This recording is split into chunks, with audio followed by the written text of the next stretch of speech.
Ayan, mga kapatid, no? Pasensya na po, no? So, nabasa na po natin ang Jude 3. Ano po? So, sa lesson 31 natin, Defending the Truth of Salvation, ay binigyan din tayo ng key text sa Book of Galatians chapter 1, no? Chapter 1 verses 6 to 9. Ang sabi dito, ang tunay na magandang balita. Nagtataka ako kung bakit kay daliin ninyong tumalikod sa Diyos na tumawag sa inyo sa pamamagitan ng kagandahang loob ni Kristo. At kayo'y bumaling agad sa ibang magandang balita. Ang totoo'y wala namang ibang magandang balita. Kaya nga lamang may mga nanggugulo sa inyo at nagsisikap na baguhin ang magandang balita ni Jesus Christ. Subalit parusahan nawa ng Diyos ang sinuman, maging kami o isang anghel man, na mula sa langit na mangaral sa inyo ng magandang balita na iba sa ipinangaral namin sa inyo. Last verse, ang sabi dito, sinabi namin ito sa inyo, at inuulit ko ngayon, parusahan nawa ng Diyos ang sinumang mangaral sa inyo ng magandang balita na naiiba kaysa tinanggap na ninyo. No? Ibig sabihin, ito ay nagpapakita ng false teaching. Hello po, Sister Eva. Hello, hello. Ayan. Sister Eva, magsisimula pa lang po kami. So, lesson 31 na tayo ng From Lost to Redeem, Understanding Salvation in the Bible at pinamagatang Defending the Truth of Salvation. Alam niyo po ba mga kapatid, sa panahon ngayon po, maraming aral ang kumakalat tungkol sa salvation or kaligtasan. Mga nagtuturo ng ibanghelyo na nagdadalas ng kalituhan at maling pag-asa. Ano po? Ngunit, malinaw po malinaw sa salita ng Diyos na ang tunay na kaligtasan ay nakabatay lamang sa original na ebanghelyo na ipinahayag ng mga apostol ni Jesus Christ. No po? Kaya dapat tayo maging mapagbantay, magbasa tayo lagi ng Bible para hindi tayo maligaw at maging matatag tayo sa pananampalataya natin. Amen? Ang pagtatanggol sa ebanghelyo ay hindi lamang trabaho ng mga pastor or teacher, kundi ng bawat isa sa atin na believers or Kristiyano. Trabaho natin ipagtanggol ang salvation. Kaya pinamagatang Defending the Truth of Salvation. Kasi, bakit sinabi ito? May mga false teaching, hindi po ba? Ngayon, pag nakarinig tayo nun at tayo nandoon, pwede natin silang i-rebuke. I-rebuke, ibig sabihin itama. No po? Ay, wala po yan sa Bible. Hindi po yan nakasulat. Mali po yan sinasabi ninyo. Yan, pwede natin gawin yon in a nice way. No? Hindi po tayo makikipagdebate. Hindi po tayo makikipag-away. No po? In a nice way and humble. Okay? Now, pag nagalit sila, problema na po nila yun. Ayaw nila magpaturo. Amen? Tayo ay kumukuha lamang sa Bible. Only Bible-based. Amen? Now, sa lesson na ito mga kapatid, tatalakayin natin ang tatlong mahalagang point kung paano ipagtanggol ang katotohanan ng kaligtasan laban sa mga false teaching. Amen? Now, ayon po kay Jude, yung binasa natin kanina na contend for the faith that was once for all entrusted to God's holy people. Ang salitang contend ay mula sa Greek word na ipagonisestai, or mahirap siyang banggitin, ano? Kasi hindi naman tayo mga Griego. Kung ano man yung basa nila dyan, kung mali man yung aking basa, pasensya na po ha. Ito daw po ay nangangahulugang makipaglaban ng buong lakas, no? Makipaglaban tayo ng buong lakas with Holy Spirit, no? Kasama natin si Holy Spirit. Ito ay larawan daw po ng isang atleta o sundalo na buong puso nakikipagbuno upang manalo. Hindi ito isang magaan na gawain, kundi isang seryosong pakikibaka mga kapatid, upang protektahan ang ipinagkatiwalang pananampalataya sa atin ng ating Panginoong Hesukristo. Now, pansinin din natin ang pariralang once for all. Ano ba yung kasabihang once for all? Na nagpapahiwatig na ang ebanghelyo ay kumpleto at hindi na dapat dagdagan o bawasan. Hindi po ba nakalagay sa Bible? Kung sino man ang magdagdag o magbawas ng aking mga salita ay may kaparusahan. Hindi po ba? Nasa Bible po yan. Mamaya hahanapin ko po yung verse niyan at ipapasa ko sa ating GC. Ano po? Ang pananampalataya ay kayamanang ipinagkatiwala sa atin ng Diyos sa kanyang mga anak. Tayo yun, mga anak niya tayo. Ang ebanghelyo ay hindi bunga ng tradisyon ng tao, kundi kapahayagan ng Diyos mismo ito. Word of God. Word niya ito, salita ito ng Diyos mismo. Kaya't ang sino mang mananampalataya ay tinatawag na maging tagapagtanggol nito. Kaya mula ngayon mga kapatid, ngayon nakakarinig na tayo ng maraming katuruan mula mismo sa Bible. Kailangan matuto tayong ipagtanggol ang katotohanan. Amen? Huwag tayong matakot. Ang paglalaban para sa pananampalataya ay nangangahulugang pagtutol sa mga maling katuruan na nagpapahina o nagpapalabo ng ebanghelyo. Sa ating panahon ngayon mga kapatid, kasama rito ang pagtutol sa mga aral na nagsasabing lahat daw po na relihiyon ay pantay-pantay o na ang mabubuting gawa ay sapat na para sa kaligtasan. Hindi po. Imagine na wag po nating kalimutan, hindi po relihiyon ang makapagpapaligtas sa atin. Amen? Walang relihiyon na makapagliligtas sa atin. Walang simbahan na makapagliligtas sa atin. Sino? At paano tayo maliligtas again? By our faith with work. Faith na meron tayo, na nananampalataya tayo direct kay Jesus Christ. Now, dumako tayo sa number 2. Ang sabi dito, reject any different gospel. Reject any different gospel. Sa Galatians chapter 1, verses 6-9, kaninang nabasa natin, ito po ay sulat ni Apostol Paul sa mga tigak Galatia. Ipinapahayag niya ang pagkabigla na sila ay mabilis na lumipat sa ebanghelyo. Ginamit niya ang matinding babala, warning. Nag-warning si Apostol Paul sa mga taga-Galatia. But even if we are an angel from heaven should preach a gospel other than the one we preach to you, let them be under God's curse. Ang salitang curse, mga kapatid, sa salitang Greek ay anathema. Ito daw po ay nangangahulugang itiwalag mula sa biyaya ng Diyos, paparusahan ng Diyos. Kung sino man ang magdagdag, magbawas ng Bible, ng salita ng Diyos, at ibahin ang salita ng Diyos, ang gospel. Ipinapakita nito kung gaano kaseryoso ang pagtuturo ng ebanghelyo. Seryoso po ito. Hindi po ito kailangang haluan ng opinyon ng tao. Parurusahan mismo ako ng Diyos. Ako mismo nagtuturo sa inyo, tatlo. Parurusahan ako mismo ng Diyos kapag ang salita niya dinagdagan ko o binawasan ko. O iniba ko. Parurusahan ako ng Diyos. At yung parusa yun, hindi basta parusa. Mapupunta ako sa impyerno niya. Kaya, hindi biro ang pagtuturo ng ebanghelyo, ng Bible, ng gospel, ng good news. Dapat itong seryoso at Bible-based lang po talaga. Amen? Ang ebanghelyo ay napakalinaw, malinaw. Ang kaligtasan ay sa pamamagitan ng biyaya ng Diyos lamang, wala ng iba. Sa pamamagitan ni Jesus Christ lamang. At sa pamamagitan ng pananampalataya lamang. Amen? Ito ang sentro ng doktrina ng justification, mga kapatid. Napag-aralan na po natin tungkol sa justification and manifestation.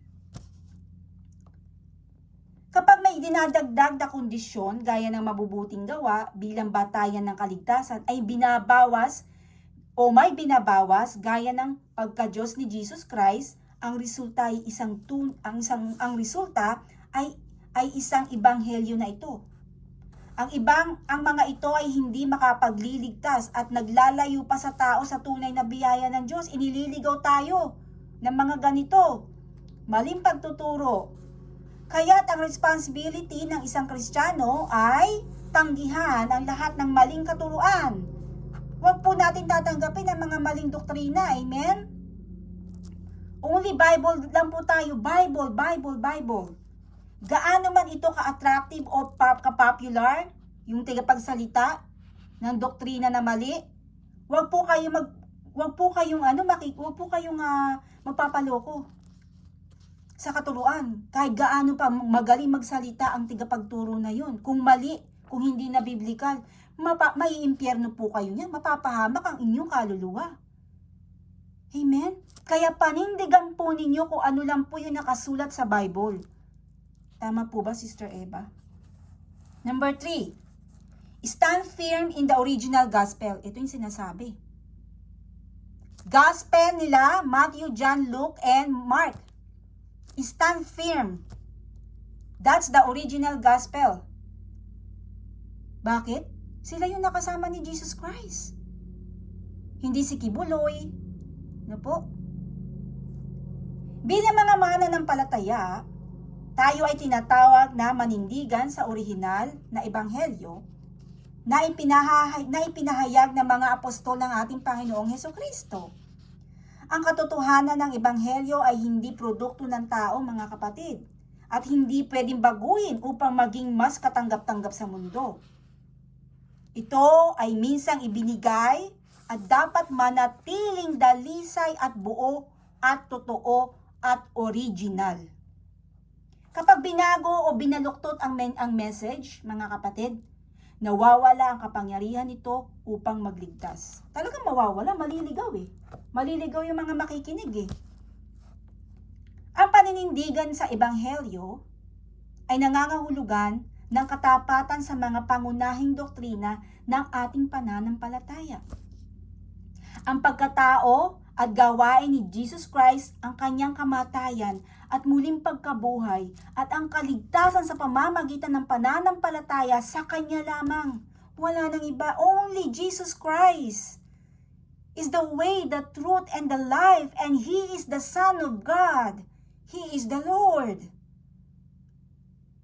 Hindi ito perpektong pagsunod o pagiging walang kamalian, kundi matatag na paghawak sa katotohanan nagliligtas. Kailangan maging matatag tayo sa katotohanan na siyang nagliligtas, na walang iba kundi ang ating Panginoong Hesukristo.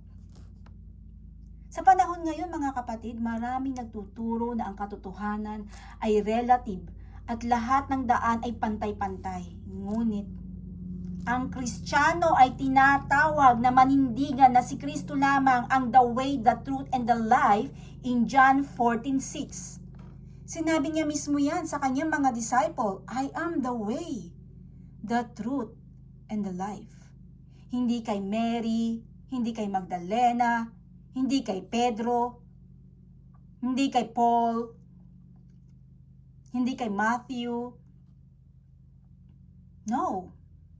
Direct. Jesus Christ. Jesus Christ is the mediator.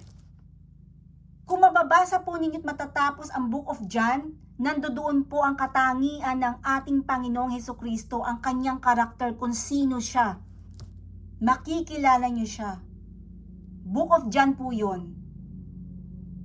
Isa sa mga gospel. Original. Isang disipulo ng ating Panginoong Hesukristo, nakasama niya mismo si John. Now, dumako na tayo sa application. Tapos na tayo. Ang ikli, ano? Ano pang ating mga gagawin? What are we going to do? Number 1, sabi dito, know the gospel well. Kaya napakahalaga magbasa ng Bible. Matthew, John, Luke, Mark. The Gospels in the New Testament. Aralin at unawain ng mabuti ang orihinal na ebanghelyo upang hindi madaling malinlang ng ibang aral. Bible verse only. Bible. Back to the Bible. Wala nang iba. Walang, yan lang po, Bible. Amen? Number 2, be alert to false teaching. Maging mapagmatsyag sa mga maling katuruan na nagtatangkang baguhin ang katotohanan ng kaligtasan. Kaya ipinagdidiinan po sa atin na tayo po ay magbasa ng Bible. Bakit? Kasi kapag tayo nagbasa ng Bible, may malalaman tayo, di ba? May malalaman tayo sa pagbabasa. At kapag tayo nakarinig ng false teaching, hindi na po tayo basta-basta maluloko. Kasi bakit? We have a knowledge. We already have a knowledge from the Bible. And the Bible is the Word of God. Our knowledge is not coming from other people. Our knowledge is directly coming from God. Because Bible is the Word of God. Hindi tayo maluloko basta-basta. Paano na lang pag ang tao walang alam sa Bible, hindi kasi nagbabasa, tapos nakapakinig ng magaling magsalita, very elite, venerational pastor. Ang syempre, magagaling magsalita eh. Madali tayong maluloko kapag hindi tayo nagbabasa ng Bible. Syempre, maniniwala tayo, sa galing ba naman magsalita eh. Ay, ang galing niya. Humanga tayo, no? Ay, ganun ba? Wow, ang galing nito, ipa-follow ko na to. Pero yung pala, yung fina-follow natin, false teaching pala yun, hindi natin alam. Bakit? Hindi kasi tayo nagbabasa ng Bible. Di ba sabi ni Jesus Christ, mag-ingat tayo, maraming darating na bulaang propeta, maraming false teachers. Only Bible, kaya una pa lang, nung nakilala ko kayo, Sisi, Lisa, Sister Susan, Sister Eva, Bible based lang po tayo ha. Hindi pa ako gumagamit ng ibang libro. Only Bible-based. Everything has a Bible. From the Bible. Amen? Number 3, courageously defend the faith. Huwag daw po tayong matakot na ipagtanggol ang ebanghelyo ng may katapangan. Ngunit may paggalang at pagmamahal. Ito yung sinasabi ko kanina, no? Huwag tayong matakot na itama sila sa kanilang maling pagtuturo. Amen? I-rebuke natin sila. Sasabihin natin, kapatid, mali ang iyong katuruan. Nasasabi sa Bible, bubuksan mo yung Bible, di ba? Ito ang nakalagay dito, hindi ang sinabi mo. Kapatid, no? Manghingi tayo ng wisdom at knowledge sa Panginoon at bibigyan Kanya. Ganon tayo magsalita. Hindi yung mayabang na, oy, mali yan sinasabi mo. Hindi naman ganyan yung nakasulat sa Bible eh. Tanga-tanga mo naman, ito yung nakasulat to, nag-iimbento ka, hindi ganun. Ang nakalagay dito, may paggalang at pagmamahal. Ipakita pa rin natin yung pagmamahal natin sa kanila. Amen? Ano po, para hindi mag-cause ng away. Ayaw ni Jesus Christ nang aaway tayo. Ayaw ni Jesus Christ nang magmamayabang tayo porque may alam na tayo. Ayaw niya nun. Gusto niya, we are always be humble. Amen? Kahit na tayo ay nasa tama, be humble pa rin tayo. Amen? Wag po tayong magmamayabang na may marami na tayong alam. Ayaw po ni Jesus Christ ng ganun. Amen? Napahard si Sister Eva.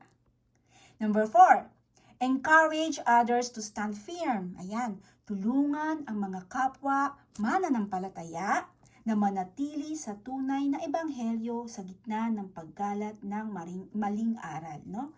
Tulungan natin yung mga kapwa nating believers na medyo naliligaw, no po? Naliligaw sila, no?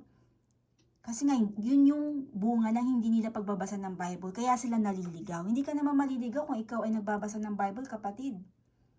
Hindi ka maliligaw. Kasi you are in the right path. Only Bible, focus on the Bible. Kaya may mga naliligaw na mga kapatiran kasi hindi nga sila nagbabasa ng Bible. Madali silang maligaw. Tulungan natin sila, hikayatin natin sila, i-encourage natin sila, kapatid. Nag-aalala ako sa iyo, di ba? Tara, mag-fellowship tayo. Ayokong maligaw ka, mahal kita. Dahil kapatid kita sa pananampalataya. Ayaw kitang mapahamak. Ganun tayo mag-encourage, mag-approach. Huwag yung uy, naliligaw ka, Sister Lisa. Mali yan pinakikinggan mo, hindi ganyan. Mali yan. Dito ka sa akin. Hindi ganun. Siyempre, pagka ganun ang sinabi natin, anong mararamdaman ng kapatiran natin? Mayayabangan sa atin, hindi po ba? Di ba? Hindi magandang approach. Now, dumako na tayo sa conclusion. Ang sabi dito, ang pagtatanggol sa katotohanan ng kaligtasan ay hindi lamang tungkulin ng mga pastor or leaders, kundi ng bawat isa sa atin, tayo mga mananampalataya. Tinawag tayo ng Diyos na maging matatag at matapang, katulad ni Charlie Kirk at kanyang mga apostol, no? Mga apostol ni Jesus Christ, matatapang sila. Talagang pinanindigan nila kung ano yung tama, whatever it costs, no? Matapang sa harap ng mga maling aral. Maging matapang daw po tayo sa harapan ng mga false teachings or false teachers. At ipagtanggol daw po natin ang pure na ebanghelyo ni Jesus Christ. Ang ebanghelyo na ating pinanghahawakan sa ating puso, ang tanging daan tungo sa tunay na kaligtasan. Ayan! To God be all the glory. Natapos natin ang From Lost to Redeemed, Understanding Salvation in the Bible. Kay Sister Eva, since late siya naka-join sa atin, pwede ko siyang i-one-on-one. Yun ay depende sa kanyang free time lang. Mamaya i-meeting ko si Sister Eva. Kung ano lang talaga yung free time niya, pwede ko siyang i-one-on-one. Okay? So, ngayon, ako po'y mananalangin muna. Father God, maraming salamat o Panginoon Diyos. Sa araw na ito, Panginoon, naka-attend ang aming Sister Eva, ngunit siya ay lumisan at siguro ay busy na po sa pagtatrabaho, Panginoon. Salamat po sa kanyang buhay, O Lord. Father God, si Sister Susan at si Sister Lisa, nagpapasalamat po ako sa kanila, Panginoon. I-bless niyo po silang dalawa, Panginoon. At talaga naman nagkaroon sila ng pusong pure na makinig ng inyong mga salita na nanggagaling lamang sa inyong hininga na Bible, hiningahan na Bible, Panginoon, na libro, ang librong buhay, ang manual of life namin, the Bible, Panginoon, your word, your holy word, the Holy Bible. Father God, maraming salamat sa 31 lesson na inyong ibinigay sa amin, Panginoon. Aming natutunan, natuto ako sa kanila, Lord. Nakakabasa rin ako nang dahil sa kanila. Kaya Lord, napapasalamat ako sa dalawang kaluluwa na ito, Panginoon. Ibinigay niyo po sila sa akin para ako rin po ay matuto sa araling ito, Lord. Sabay-sabay kaming pinag-aralan ito, Lord, sa totoo lang. Sa totoo lang, Lord. Sabay-sabay kami. Hindi ko po ito inaral mag-isa na nauna sa kanila noon. Sabay-sabay. Kaya nagpapasalamat ako, pati ako natuto. Father God, salamat sa aming araw na ito, Lord. I-bless niyo po ang bawat isa sa amin. Weekdays or weekend na po, Panginoon, Saturday, Sunday, darating, Lord. Pag-ingatan niyo po ang bawat isa sa amin, ang pamilya namin, O Lord. Huwag niyo po kaming pabayaan na maligaw na landas, Panginoon. Maraming salamat sa buhay ni Sister Susan dahil nagsimula na po siyang makinig mula sa Genesis, Panginoon. At nalaman niya ang kwento. Totoo daw po pala si Eva at Adan. Father God, nang narinig ko ito, Lord, grabe na-bless po talaga ako. Naalala ko yung asawa ko Sabi niya kasi dati, fairy tale lang daw po ang Eva at Adan. Akala niya, galing kami sa monkey. Nabibless po ako, Lord, sa kapatid kong ito, si Sister Susan. Salamat sa buhay ni Sister Lisa, Panginoon, dahil ginamit niyo siya para kay Sister Susan na makapakinig ng inyong mga salita, Panginoon. Maraming salamat din po, Panginoon, para sa akin, Lord. Ginagamit niyo po akong instrumento ninyo para po sa inyong ikalulugod para sa kapatid kong itong Sister Eva, Lisa, and Susan. Maraming salamat, Lord. Next week, Lord, kami dadako na, Lord, in your will, sa bagong aralin, Panginoon. Maraming salamat sa mga tools na ibinibigay niyo po sa amin, Panginoon. Bukas, Lord, Saturday, may Camp with Jesus na magaganap dito sa backyard namin, Lord. I-bless niyo po ang bawat isa. Pag-ingatan niyo po yung mga babiyahe, Panginoon. I-bless niyo po, Panginoon, ang aming gawain bukas, Panginoon. Maraming salamat, O Lord. Dinadalahin ko ang lahat ng ito, Lord, in Jesus' mighty name. Amen, amen, and amen. Yes! Woo!